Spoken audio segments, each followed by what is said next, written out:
मोहतरम हजरात और देश पे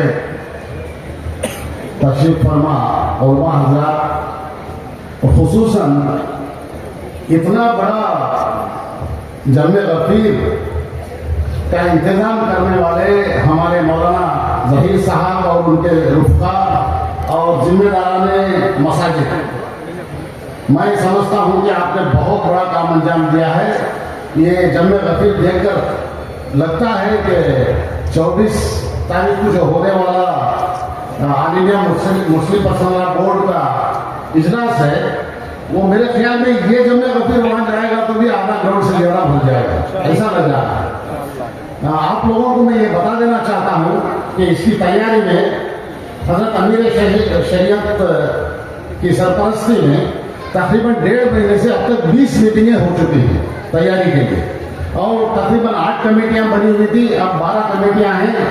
सबसे पहले इस्तेकबालिया कमेटी की कोर कमेटी है, जिसकी मीटिंग कल भी हुई और जिसमें तय करना पड़ता है, फैसले लेना पड़ता है कि इजलास के बारे में कैसे इजलास के सारे काम किए जाएंगे। उसके फौरन बाद फाइनेंस कमेटी रहेगी जो इंतजाम का फाइनेंस करेगा। दोनों कमेटियों में मुझे मेंबर बनाया गया है, लिहाजा all India Muslim personal board का इजलास के लिए बनाई गई कमेटियों का मेंबर हूँ। मौलाना ने मुझे मौका देकर बहुत मैं मशहूर हूँ मौलाना का और सारे जिम्मेदारों का।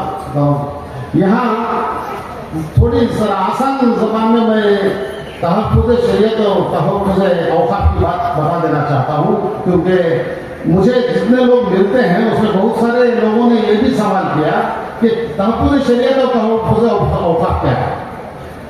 तहफ़्फ़ुज़ शरीयत ये है, पहले ही बताए हैं लेकिन मेरे ज़माने में थोड़ी बता देता हूँ। वो ये तहफ़्फ़ुज़ शरीयत ये है कि जो अहकाम एक मुसलमान को अल्लाह की तरफ से और हुज़ूर अकरम सल्लल्लाहु अलैहि वसल्लम से दिए गए हैं, ये मुसलमान के तौर पर रोज़ाना ज़िंदगी गुजारने में उसी को शरीयत के अहकाम कहते हैं। वही उन्हीं शरीयत के अहकाम को हमारे अकाबिरों ने यहाँ हिंदुस्तान में जब हमारे शरीयत में दखलंदाजी की कोशिश की गई थी ब्रिटिश के ज़माने में, उस वक्त पहचानते हुए उस वक्त ही हुकूमत के सामने बात रखकर 1937 में मुस्लिम पर्सनल एक्ट को जारी करवाया था। उस वक्त से मुस्लिम पर्सनल लॉ यहाँ हिंदुस्तान में है।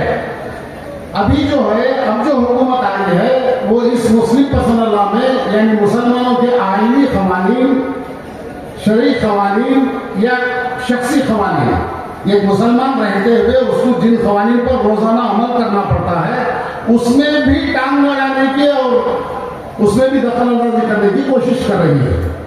लिहाजा उन कोशिशों को रोकने के लिए जो किया जा रहा है वो तहफ़्फ़ुज़ शरीयत है, और वो रोकने के लिए जो हम सब महसूस कर रहे हैं उसको हम हुकूमत के सामने रखना चाहिए कि इसमें आप दखलंदाजी ना करें, इसमें टांग ना अड़ाएं। ये कहने के लिए हमारे तरफ से जो सबसे बड़ा जरिया है हिंदुस्तान में वो है all India Muslim personal board. और वो बोर्ड 1972 में हमारे अकाबिर उलमा ने यहाँ हिंदुस्तान में चल रहे कजियों का अंदाजा करते हुए उसको कायम किया था। उस वक्त ले पालक के बारे में मुसलमान पर एक कानून बना के थोपने की कोशिश की गई थी, जो मजहब इस्लाम में बनाए गए कानून ले पालक के बारे में उसके मुखालिफ कानून था। लिहाजा उसको ना मानते हुए हुकूमत से मनवाया कानून को और उस बिल को पास करने से रोका गया।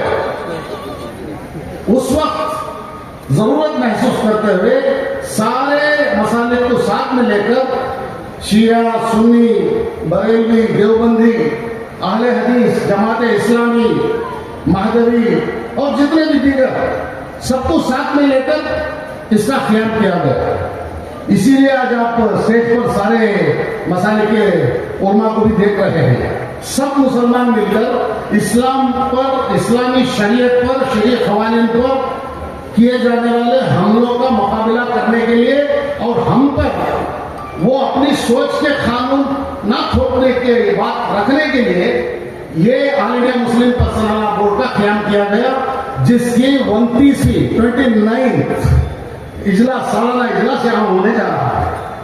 28 सालाना इजलास 52 साल में इसलिए 28 हुए हैं अब तक क्योंकि बीच में 2 साल में 3 साल में भी एक इजलास होता रहा और कोविड की वजह से पिछला इजलास 2018 में हुआ। अब 6 साल बाद यहाँ हो रहा है। बेंगलुरु में, कर्नाटक की राजधानी बेंगलुरु में 1975 में एक पहला इजलास हुआ बेंगलुरु का, all India Muslim personal law board का। उसके तकरीबन 25 साल बाद 2000 ईस्वी में फिर यहाँ इजलास हुआ। फिर उसके 24 साल बाद हमारा नंबर आया है बाकी के रियासतों में करके। लिहाजा जो यहाँ इजलास होना तय हुआ है तकरीबन 3 साल पहले तय हुआ है। इसके लिए हम सब यहाँ जमा हुए हैं। ये बेदारी मुहिम है उस इजलास को कामयाब बनाने की और लोगों में तहफ़्फ़ुज़ शरीयत और तहफ़्फ़ुज़ औक़ात की बात को मालूम करा के उनमें बेदारी लाने की। तहफ़्फ़ुज़ शरीयत देखिए, मैंने कुछ स्टडी किया है शरीय क़वानीन के बारे में भी और दीगर मजहबों के क़वानीन के बारे में। दीगर मजहब कहने से एक मजहब है जिसके क़वानीन हैं 2000 पेज के 5 किताबें हैं। सिर्फ उनके मजहबी क़वानीन के 2000 पेजेस के 5 किताबें, इतनी मोटी मोटी किताबें हैं। उस पर इनको कोई एतराज नहीं है।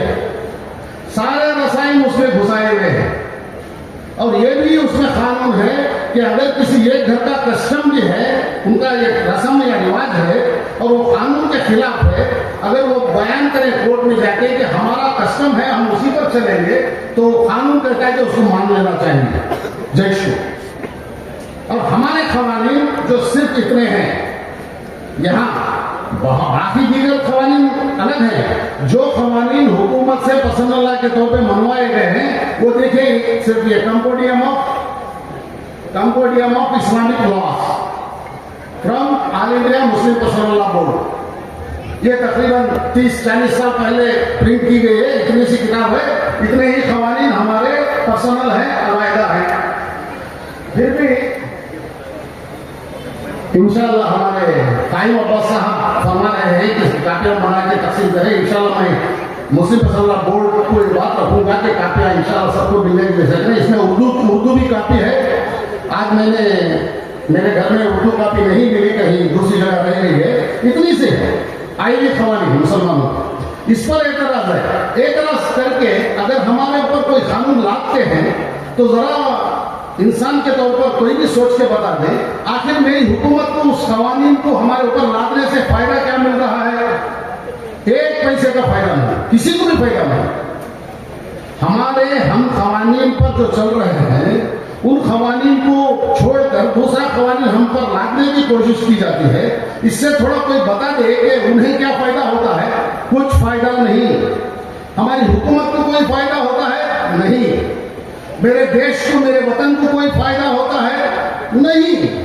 मेरे घर में मैं कैसे खाऊंगा, मेरे घर में मैं कैसे रहूंगा, हम निकाह कैसा करेंगे?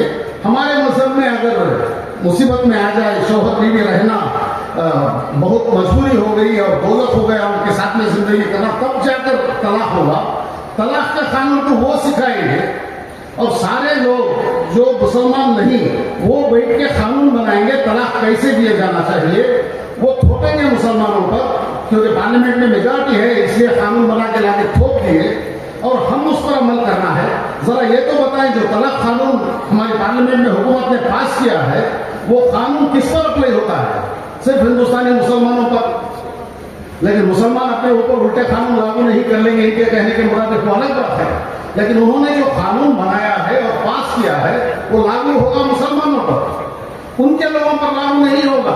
लेकिन बनाएंगे वो, समझाएंगे वो, सिखाएंगे वो। ये कहां की तुक है भाई? कोई भी दुनिया का कोई भी आदमी हंसेगा इनके इन कामों पर। हंसी मजाक का बनाने के लिए पार्लियामेंट की बातों को, पार्लियामेंट के क़वानीन को हंसी मजाक बनाने तक उतर गए। अगर हमें नुकसान पहुंचाना है, हमें तकलीफ देना है, हमारे मजहब में, हमारे अकीदों में दखलंदाजी करना है, तो वो यहां तक चले गए हैं। चाहे उनका मजाक उड़ाया जाएगा वो दखलंदाजी करेंगे।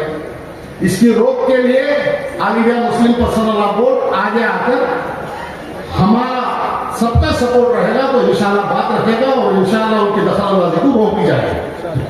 दूसरा जो वक्त जो है हमारे आबा व अजदाद तकरीबन 1400 साल से वो इंतकाल करने से पहले हमारे मुस्तकबिल के मुसलमानों के लिए या अल्लाह के नाम पर मस्जिद बनाने के लिए या मुर्दे गाड़ने के लिए कब्रिस्तान के लिए या ईद की नमाज के लिए ईदगाह के लिए या खानखा के लिए या किसी दरगाह के लिए या किसी मदरसे के लिए या कॉलेज बनाने के लिए या सराय बनाने के लिए लोगों के मफाद के लिए फलाह व बहबूद के लिए मुसलमानों के लिए जो अपनी कमाई हुई मिल्कियत आप कमाकर बनाकर अपने बच्चों को देने के बजाय बच्चों को देकर और भी ज्यादा मिल्कियत कौम के हवाले करके चले गए, वो होती है वक्फ की जायदाद।